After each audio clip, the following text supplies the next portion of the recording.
If Steam asked me if I would recommend Tainted Grail: The Fall of Avalon in early access after playing more than 11 hours, I wouldn't exactly know what to say. There's a lot here, but there are a bunch of caveats too. In short, however, if you are the type that enjoys classical RPGs like Dark Heroes of Might and Magic, Risen, Gothic, but most importantly the Elder Scrolls games like Morrowind, Oblivion and Skyrim, you're going to have a field day with this game.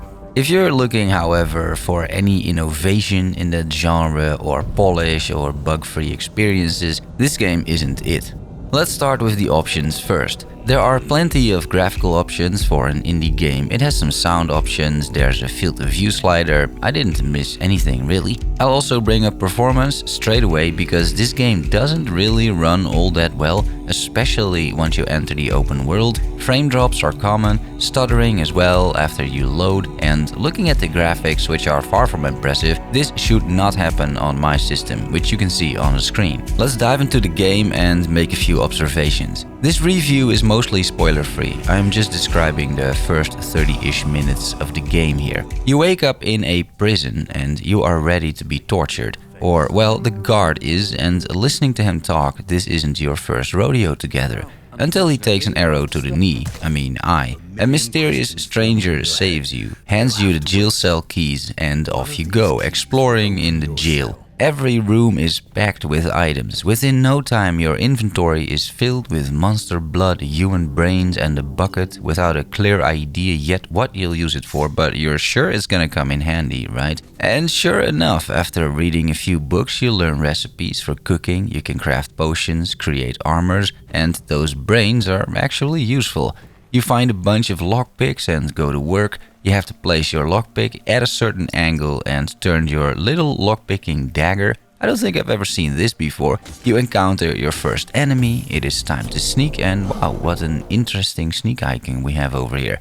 And hey, by using sneak, my sneak level increases. Same thing for athletics, one-handed weapons, lockpicking, theft. Interesting. It's not long before you find a cooking fire, an alchemy table, some gear, some weapons. I love you have loadouts in this game, that's a pretty solid addition actually. But what I don't necessarily love here is the combat designed by Todd, indie dev Questline, which has about 30 plus developers. There's no weight to it, you are slashing away at nothing, there is no impact on collision or anything. And you can probably see where I'm going with this. From the tutorial area to exact copies of icons to exact copies of spells like Candlelight to the lockpicking mechanic. It is honestly harder to find the differences between this game and Skyrim than the similarities. If someone showed me the first 2 hours of this game and said it was a new quest mod from Nexus Mods for Skyrim Special Edition, I would have believed them, like Enderall or something.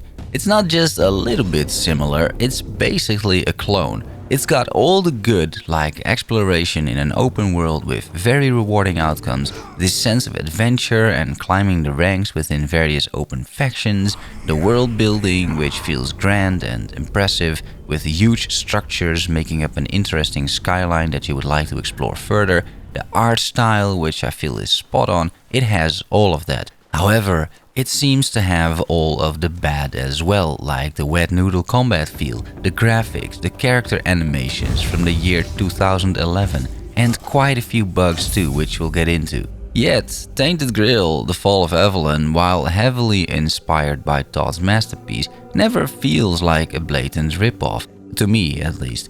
Tainted Grail is an existing fantasy universe where a weirdness has taken over the land, comparable to a corruption. And this weirdness has turned pretty much everything it touched into monsters, mutations or madmen. The Red Death is a disease seemingly caused directly by the weirdness, and the prison you escape from is a lab facility of sorts where they try to cure it. Judging by the piles of bodies around here, they're not super successful so far. The Tainted Grail universe has at least one other game on Steam called Tainted Grail Conquest, which I played, but that was a top-down exploration roguelite with turn-based encounters using cards. Fall of Avalon is much more ambitious in its scope. It has much more of a world to explore, and for the first time you can experience the Tainted Grail universe from your own first-person eyes. And it's fascinating, especially for fans of the genre.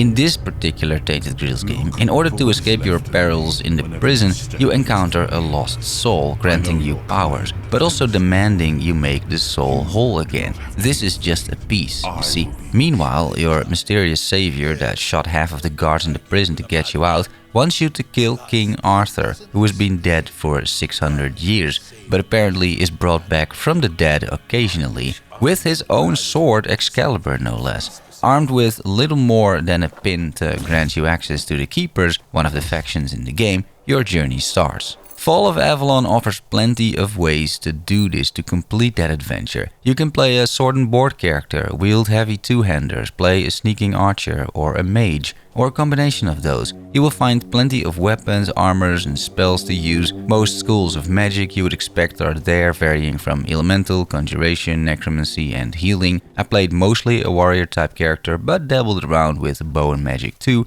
and everything seems viable. The game has a quest journal, of course, like you would expect. Doesn't always work, these quests, but you know, most of the time it does. There is a world map out there for you to explore with the structures already on it, so you can go in there and just see what is happening. Whenever you level up, you gain an attribute points, and every 2 levels you gain a skill point, meaning that you can pick a new, mostly passive skill. It's quite simple, straightforward, but it works. You can definitely make a few builds in this game. Another positive here is the lore and narrative. Every character in the game I encountered is voice acted, and they've done a good job here too. Most voice actors sound convincing, so they didn't skimp on that in terms of budget. Next to that, you find countless books, manuscripts and letters telling you more about the world of Avalon, if that is your cup of tea. There's even a wink to the lusty Argonian maid in there. The music is similar to the other Tainted Grail game, but somehow I feel the music could be better, a bit more subtle and have some more variety. It is all rather gloomy, not very inspired, and great music in a game like this could elevate the adventure significantly.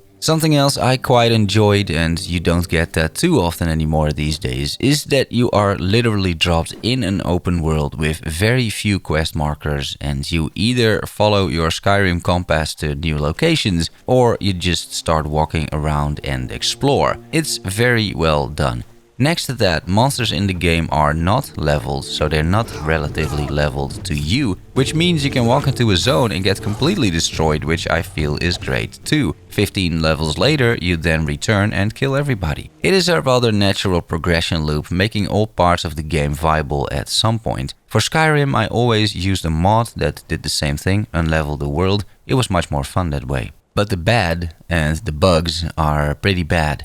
And in all honesty, the devs on the Steam page are pretty clear about most of this. They mention the graphics, the bugs, corrupted saves, but please be aware of this. I am willing to sit through most of that, but my saves already got corrupted and I had to start over, losing 3 hours of progress. Bugs are all over the place, from enemies bugging out, broken AI, quest markers not showing or showing in the wrong place, quests not always updating, a few crashes, the game not loading at all, so I have to Alt F4 out of there. But I kind of put that in perspective because this channel started out as a Skyrim mod review channel, so all of this is nothing new to me. I am sort of used to it. I mean, this is basically what Bethesda has all the time. But I don't want to sugarcoat it either. There are tons of bugs in this game. Also lacking is polish, just in general. Some parts of this game look stunning, but most parts don't. To some extent, it is a style choice, making everything look bleak, grey, depressing and gritty. That is the feel they're going for here, and it works. But the moment you get close to basically any object, you see the low-res textures, and overall the graphical fidelity of Fall of Avalon is simply not great. And once again, you have to be able to put up with that. It is unclear as well if they plan to update this later on, there's no mention of this anywhere, or that this is pretty much the final look of the game. I think the latter, honestly, because they plan to be in early access for 9 to 16 months, and I don't think you can do too much about this in 9 to 16 months, but hey, I will see, I guess. Then the combat, it is just terrible, really. Attacks have no weight to it. Magic spells don't seem to hit, but they do. It is hard to track incoming arrows from enemies. Hitboxes are all over the place. Some enemies move in really erratic ways, making it hard to follow and hit them. It is a shit show pretty much, and you are in combat a significant amount of the time. Combat is way worse than Skyrim for sure, and sometimes borderlines pretty close to Morrowind combat. Just to give you an indication, because you can see me fight, but the feel is something you have to experience. That doesn't really translate well in a YouTube video. It feels more like Morrowind than it feels like Skyrim combat. And Skyrim was already pretty bad melee combat. Finally though, and this brings me to the Steam recommendation question, we have the price of this game. 30 euros in the Netherlands, $30 in the US most likely. That is half the price of a AAA game.